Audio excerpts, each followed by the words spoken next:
Halo Sobat 100, masih bersama saya Rosyid Adrianto dalam program 100 Institute. Dan kita masih mempelajari soal-soal pada bab listrik dinamis. Oke Sobat 100, pada video kali ini kita akan menentukan banyaknya baterai yang harus disusun pada rangkaian paralel ya. Simak soalnya baik-baik ya.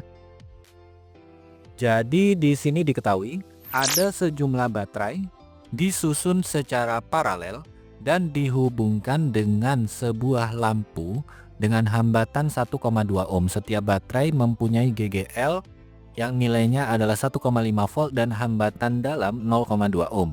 Agar arus yang mengalir melalui lampu adalah 1,2 ampere, pertanyaannya banyaknya baterai yang harus disusun secara paralel itu ada berapa buah? Oke Sobat 100, di sini kita buatkan ilustrasinya. Jadi misalkan ini ada beberapa baterai disusun secara paralel. Baterai ini kita hubungkan dengan saklar, saklar kita hubungkan dengan lampu. Nah, lampu ini kita hubungkan lagi ke baterai ya.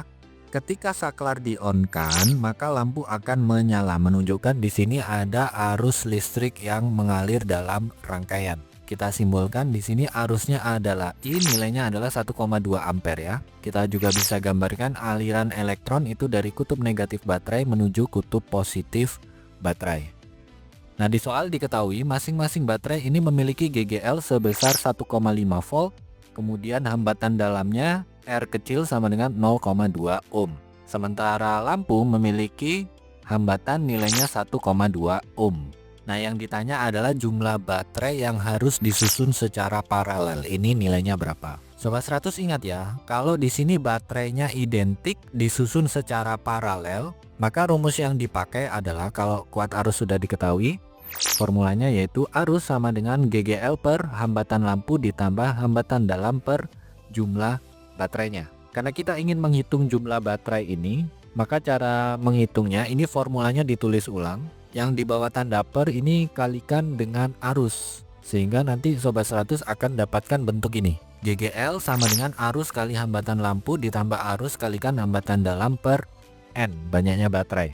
Karena kita ingin menghitung N yang arus kali hambatan lampu pindah ruas jadi pengurangan, sehingga kita tulis ulang menjadi arus kalikan hambatan per N itu sama dengan GGL dikurangi arus kalikan hambatan lampu. Oke, kita ingin menghitung nilai N, jadi N ini pindah ruas, lalu GGL min arus kali hambatan lampu pindah ruas juga jadi pembagian. Sehingga kita dapatkan formula untuk menghitung banyaknya baterai atau N itu sama dengan arus kalikan hambatan dalam dibagi dengan GGL kurangi arus kalikan hambatan lampu.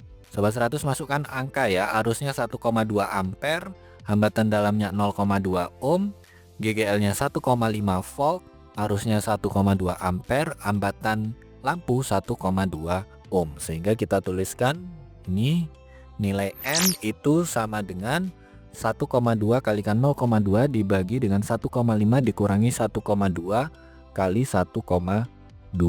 Ini kita hitung sama-sama ya Sobat 100. 1,2 kali 1,2 hasilnya adalah 1,44. Kemudian 1,2 kalikan dengan 0,2 hasilnya adalah 0,24. Sehingga kita peroleh banyaknya baterai sama dengan 0,24 dibagi dengan 1,5 kurangi 1,44.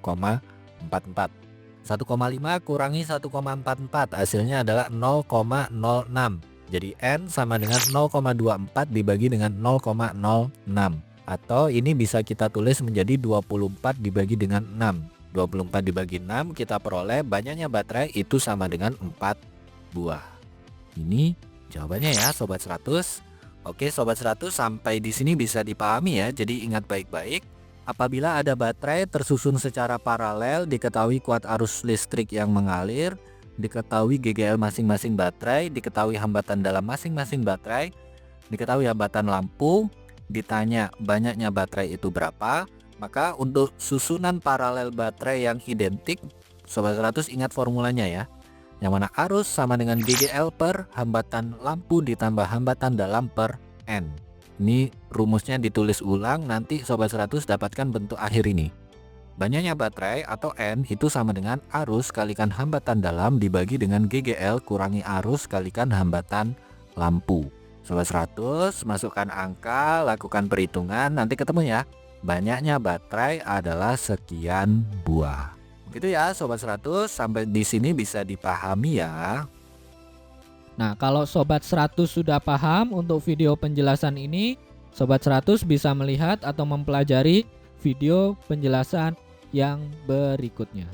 Lalu, untuk pertanyaan atau soal-soal berkaitan dengan mata pelajaran matematika, fisika, kimia, Mandarin atau English, Sobat 100 bisa tanyakan soalnya di aplikasi tanya jawab soal.